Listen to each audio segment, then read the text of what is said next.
Fala, galerinha do segundo ano.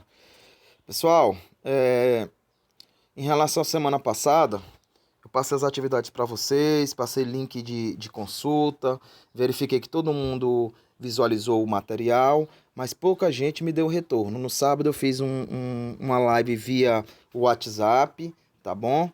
E poucas pessoas participaram. A Mônica tá de parabéns, o Pedro também, tá bom? Então vamos ficar atentos, gente, porque esse assunto ele é muito importante. A Luana, também depois conseguiu entrar. Volto a repetir, é um assunto, nossos assuntos do segundo ano, eles têm muita cálculo, tem muita parte técnica. Então esse retorno de vocês, mandando para mim corrigir, pode mandar qualquer horário, eu fico praticamente 24 horas no ar, tá bom? Até porque eu tenho uma princesinha aqui que não tá deixando eu dormir direito, tá certo? Então vamos começar. O que a gente tem para hoje, ó? A página 83 da apostila 3 vai falar sobre equilíbrios de solubilidade, tá bom? Então, para a gente entender isso, que é mais um equilíbrio químico, a gente tem que relembrar alguns conceitos. Deixa eu só ativar a nossa canetinha aqui, a nossa gráfica. Olha o que acontece. Gente, deixa eu só fechar, vem aqui. Olha o que acontece aqui, ó. Deixa eu só... Pronto. Deixa eu só voltar. Isso, voltou. Olha o que acontece aqui, ó. Se eu pego o sal de cozinha, que ele é sólido, e jogo esse sal de cozinha numa solução, num sistema que tem água, o que vai acontecer com o sal de cozinha? Ó, ele vai sofrer uma dissociação iônica. Essa dissociação vai formar um cátion em meio aquoso, mais um ânion também em meio aquoso. Isso aqui a gente já viu, né? A gente já está cansado de ver, não é? Beleza. Olha o que acontece.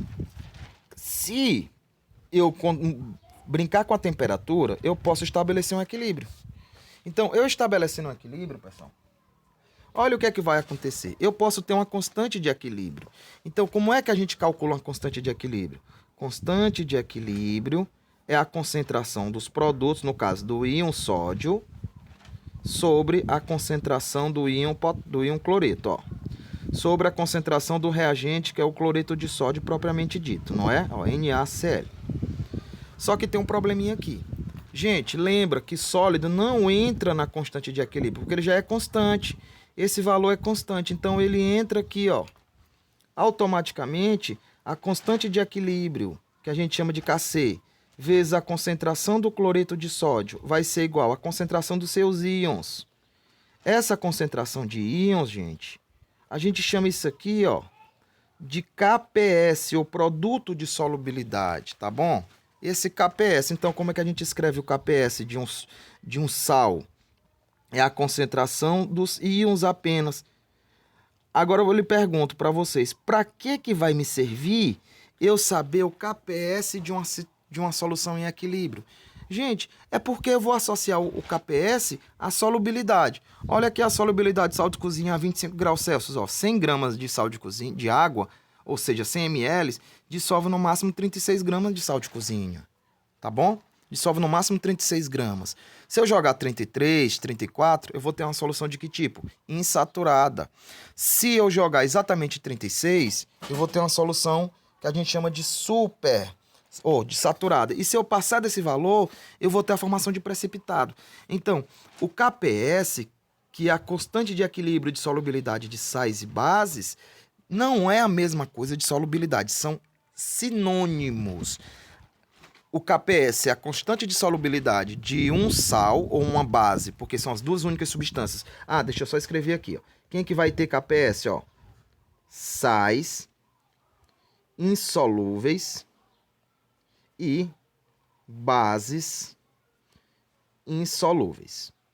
Na descrição desse vídeo, gente, eu vou deixar 2 links para a gente lembrar aquelas tabelazinhas lá de solubilidade, tá bom? Mas não precisa você decorar, não.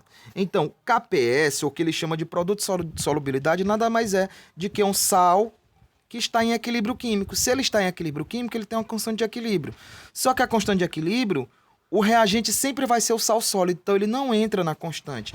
Então quem que vai entrar? Apenas a concentração dos íons. E essa concentração dos íons, gente, se a gente souber interpretar, a gente consegue prever se a solução é insaturada, saturada ou supersaturada. Tá ótimo? Tá beleza? Vamos ver aqui mais uma situaçãozinha aqui, ó. Deixa eu só ver bem aqui. Pronto. Vamos só ver bem aqui, ó. O cloreto de bário, ó. Deixa eu só ajeitar aqui por causa da claridade, olha. Olha o cloreto de bário, ó, o sulfato de bário. O sulfato de bário, gente, é um sal. Todo sal que tá ligado ao bário ou magnésio, que é um metal alcalino terroso, ele é insolúvel em água, ou praticamente insolúvel. Então, ele vai formar íons. E esses íons, eu posso calcular o produto de solubilidade. Então, como é que eu vou calcular o produto de solubilidade? Ó, é a concentração, o produto da concentração dos íons em solução. Tá aqui, ó. Isso seria a fórmula do produto de solubilidade. Então, como é que eu vou encontrar as concentrações desses dois participantes aqui? Basta eu pegar a solubilidade. O que é que significa a solubilidade? É a máxima concentração que 100 gramas de água ou 100 ml de água pode dissolver de um soluto. Então, essa solubilidade aqui, eu posso tirar o litro e ficar só 1 mol. Então, eu posso fazer a proporção, ó. 1 mol ou uma molécula de sulfato de bário vai formar uma molécula de bário e uma molécula de ânion sulfato.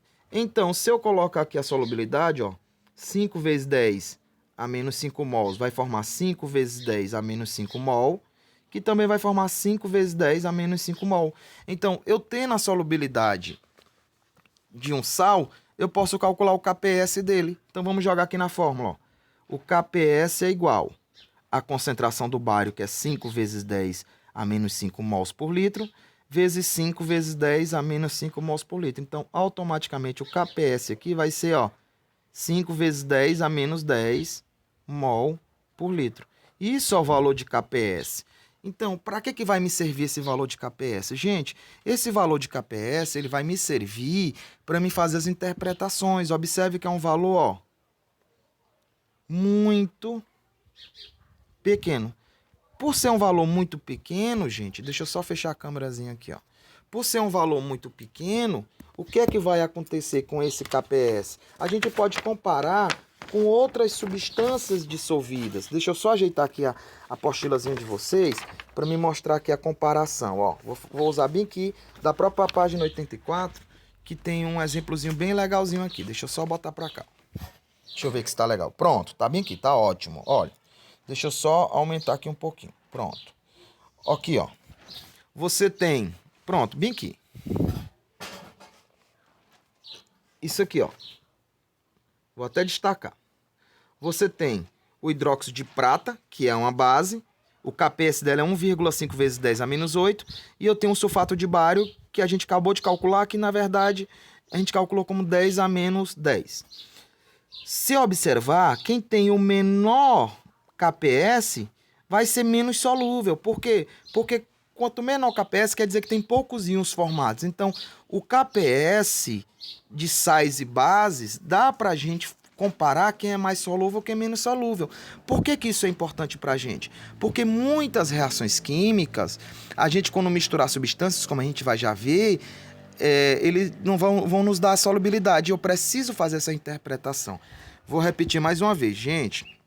O que a gente está vendo aqui não é nenhuma novidade. Tem aluno que já disse assim para mim, professor, está sendo difícil eu entender o assunto, mas lembrem que eu já falei para vocês, a gente está vendo equilíbrio químico. Então, se eu não aprendi lá, escrever constante de equilíbrio, interpretar as constantes, saber o que é Kc, Kp e principalmente o princípio de Le Chatelier, que é o princípio do deslocamento de equilíbrio, eu não vou responder muita coisa.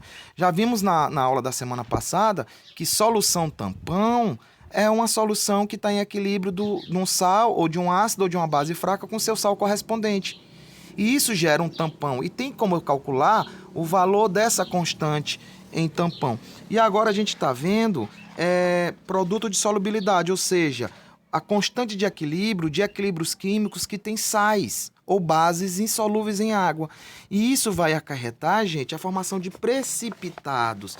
Esses precipitados, eles vão transformar as soluções que são perfeitas, saturadas, em soluções insaturadas. Vamos só ver bem aqui, ó, uma situação bem prática, ó. Olha o que acontece. O cloreto de prata, gente, se eu for procurar na tabela periódica, os metais de transição, prata, ferro, níquel, platina, paládio e por aí vai, eles, quando estão ligados a qualquer ânion, eles vão ser insolúveis. Então, essa solubilidade, ela vai ser muito pequena. Isso quer dizer que o equilíbrio está mais deslocado, ó, no sentido do reagente. Como é que eu escrevo o produto de solubilidade? De novo, o produto das concentrações dos íons em solução. Esse produto aqui já está calculado do cloreto de prata, 1,6 vezes 10 a menos 10, é um valor muito pequeno. Isso mostra que a substância, ó, é praticamente insolúvel em água. É como se eu dissesse, não adianta jogar em água que não vai dissolver muita coisa. Não é como acontece com sal de cozinha, o carbonato de cálcio, tá bom? Aí o que é que acontece? Se eu pegar, gente, em vez de eu ter essa mistura, eu pegar duas misturas que têm íons que vão reagir, a gente chama de reações de dupla troca, né? Já vimos isso lá no primeiro ano, dois reagentes. Quando eu jogo essas substâncias aqui, ó, nitrato de prata e cloreto de potássio, vão formar íons. O que que acontece? Esses íons, eles vão migrar, eles vão interagir. Por isso que o nome é reação de dupla troca, ou de complexação aqui no caso. Olha o que é que vai acontecer aqui. O nitrato de prata, que está na forma de íons em solução, porque são dissolúveis em água, ó, então íons em solução, vai formar um cloreto de prata e o nitrato de potássio. Eu já sei, gente, que o nitrato de potássio, ó, qualquer sal, qualquer base formada por metal alcalino, ela vai ser solúvel. Se vai ser solúvel, pessoal, se vai ser solúvel, não tem problema. O problema é aqui, ó. Será que esse cloreto de prata vai sofrer precipitação? Como é que eu vou saber disso? Eu vou pegar o KPS, que já foi calculado a um valor tabelado teórico, e vou comparar.